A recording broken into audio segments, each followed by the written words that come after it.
दोस्तों, आज की कहानी में आगे बढ़ने से पहले अगर आपने अभी तक हमारा चैनल सब्सक्राइब नहीं किया है तो कर दें और साथ ही वीडियो को लाइक शेयर कमेंट ज़रूर कर दें। तो चलिए जानते हैं एक और डरावनी भूतिया घटना के बारे में। दोस्तों, मेरा नाम मनीष है और मैं मुंबई के आईटी सेक्टर में जॉब करता हूँ। बचपन में ही अपने माता पिता को खो देने के कारण मेरे नाना नानी ने ही मुझे पाला है।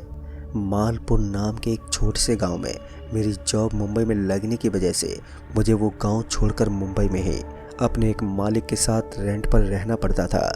करीब 6 महीने पहले मेरी दादी की डेथ हुई थी और शायद इसी दुख में हाल ही में मेरे दादा भी चल बसे थे, जिस चीज़ ने मुझे तोड़कर रख दिया और मैं जॉब से लीव लेकर गांव आ गया।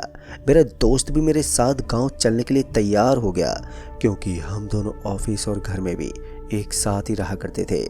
तो हम दोनों की बहुत ही अच्छी जमती थी और मेरे इस दुख में उसने भी मेरे साथ गांव जाने का फैसला कर लिया था। मैं और मेरा दोस्त लक्ष्य मेरे गांव पहुंचे और इसके बाद मैंने अपने नाना का अंतिम संस्कार पूरा कर दिया। दोस्तों, मैं बहुत ही ज़्यादा दुखी में था क्योंकि उनके सिवा मेरे पास कोई नहीं था जिसे मैं अपना परिवार कह सकूं।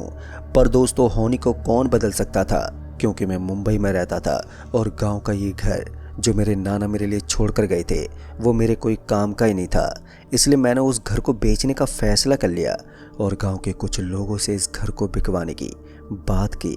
गांव में एक माननीय बुजुर्ग जिन्हें मैं अच्छे से जानता था, उनसे मैं अपने दोस्त के साथ मिलने गया और बोला, अरे चाचा, मुझे अपना घर बेचना है, कोई है जो मेरा गांव का घर खरीदे।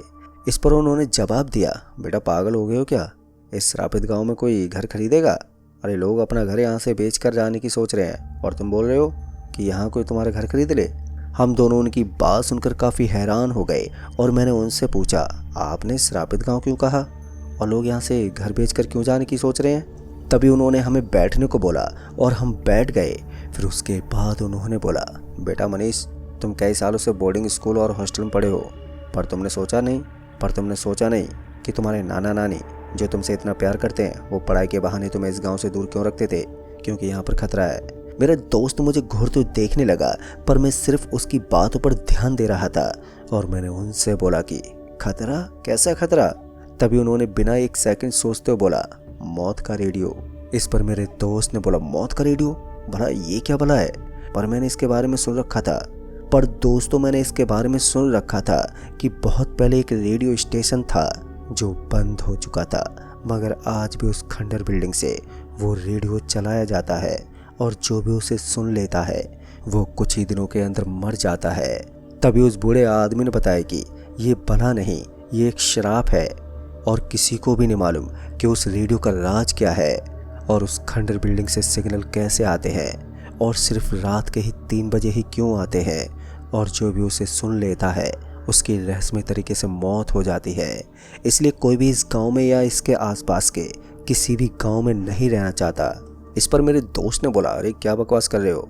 अब ये सुनकर उस बूढ़े चाचा को गुस्सा आ गया और बोला, बेटा तुम्हारी उम्र वालों को हर चीज़ बकवास ही लगती है तो तुम खुद सुनकर देख लो, मगर अपने रिस्क पर, क्योंकि आज तक जिसने भी सुना है ना उसका अंजाम मौत ही रहा है।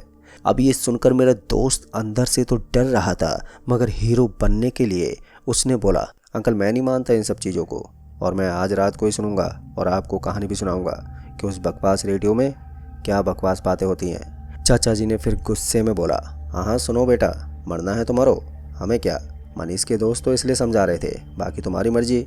अब ये बोलकर वो खामोश हो गए और हम लोग वहाँ से चले गए।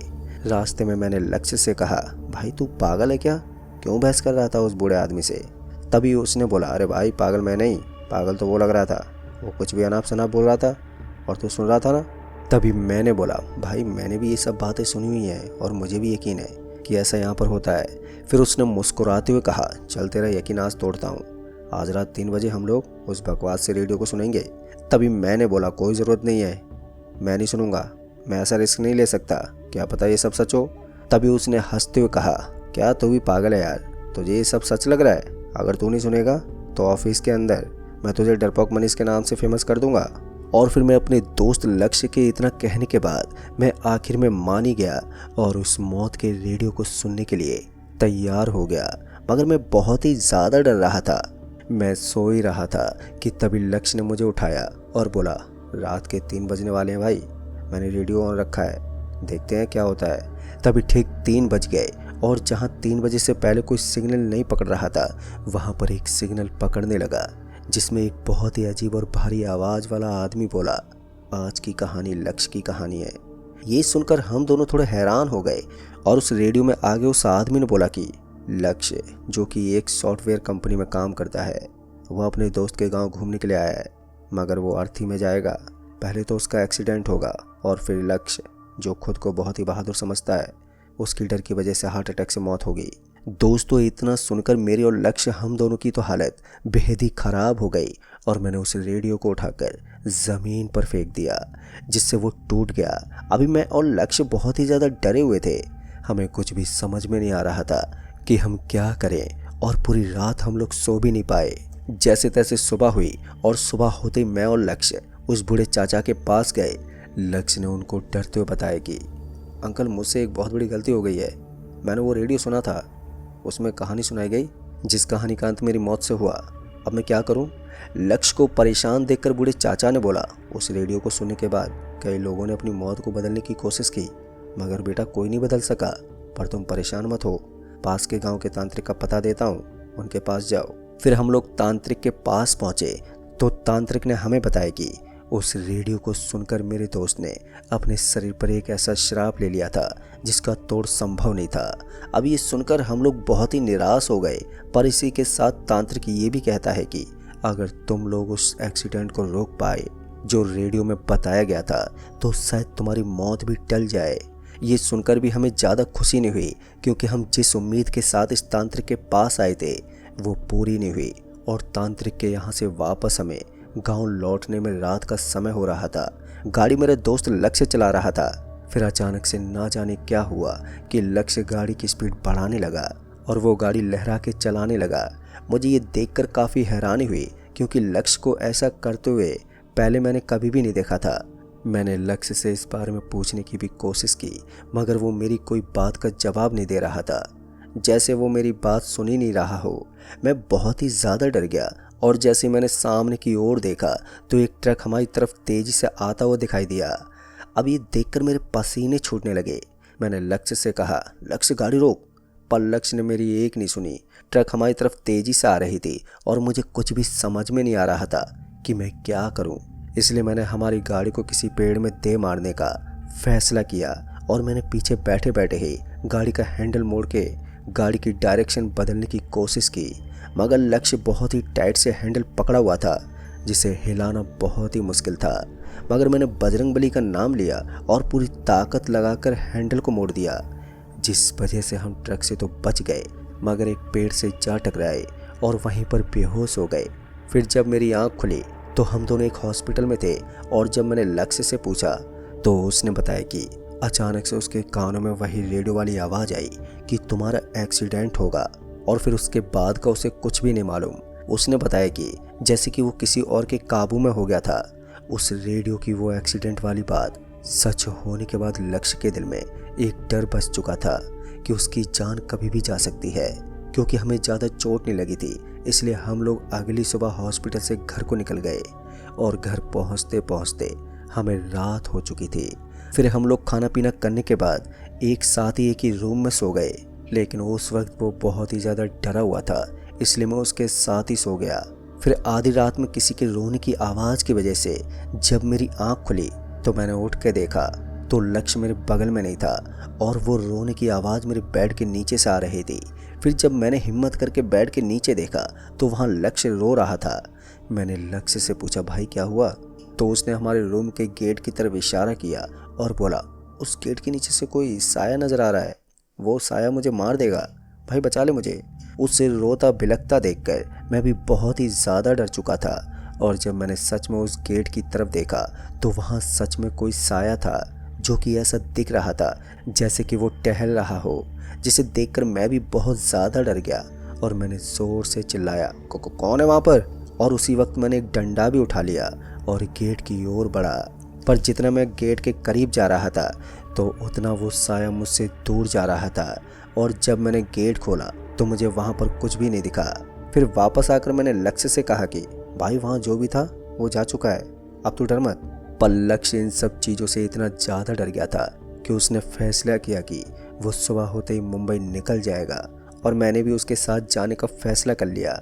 उस पूरी रात हम लोग सो नहीं पाए थे क्योंकि जब भी लक्ष्य सो रहा था तो उसे वही रेडियो वाली आवाज़ सुनाई दे रही थी और उससे बार बार बोल रही थी कि तुम हार्ट अटैक से मरने वाले हो। फिर सुबह होते ही मैं और लक्ष्य मुंबई जाने के लिए निकल गए और अपनी ट्रेन पकड़ ली क्योंकि वो ट्रेन एक छोटे से गांव से मुंबई जा रही थी, इसलिए उस ट्रेन में बिल्कुल भी भीड़ नहीं थी और उस ट्रेन के ज़्यादा स्टॉप भी नहीं थे जिससे लोग उस ट्रेन में चढ़े। फिर शाम के वक्त लक्ष्य बाथरूम गया और थोड़ी देर के बाद वो बहुत ही डरी हुई हालत में भागता हुआ वापस आया। मैंने उससे घबरा कर पूछा कि भाई क्या हुआ? तो उसने बताया कि जब वो बाथरूम में था तो गेट के बाहर से उसे वही रेडियो वाली आवाज़ सुनाई दी और उसने बोला कि तू हार्ट अटैक से मरने वाला है, और फिर ज़ोर ज़ोर से हंसने लगा। अपने दोस्त की ऐसी हालत देखकर मैं यही सोच रहा था कि काश मैंने उस दिन उस रेडियो को उसे नहीं सुनने दिया होता तो आज ये सब नहीं होता।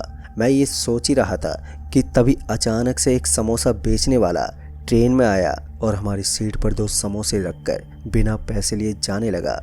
उसको ऐसा करते हुए देखकर हम दोनों ने एक दूसरे का चेहरा देखा कि तभी उससे पूछने के लिए हम लोग उसके पीछे गए तो वो ट्रेन के गेट के पास जाकर चलती ट्रेन से नीचे कूद गया, जिसे देखकर हम लोग बहुत ही ज़्यादा डर गए और डर के मारे हमारे रोंगटे भी खड़े हो गए और वापस से अपनी सीट पर चले गए।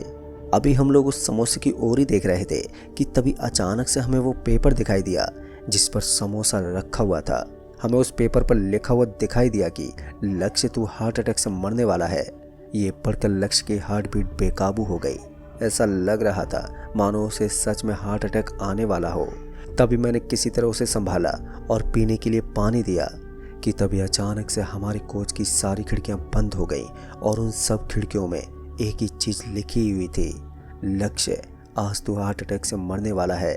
लक्ष्य अभी बहुत ही ज़्यादा डरा हुआ था कि तभी मैं और लक्ष्य जिस सीट पर बैठे हुए थे उसके नीचे से एक आवाज़ आई और जिस तरफ से वो आवाज़ आई कि तभी हमने उस ओर देखा तो एक बहुत ही भयानक साया हमें वहाँ पर दिखाई दिया। वो देखने में ऐसा था जिसे मैं अपने शब्दों में आपको समझा भी नहीं सकता।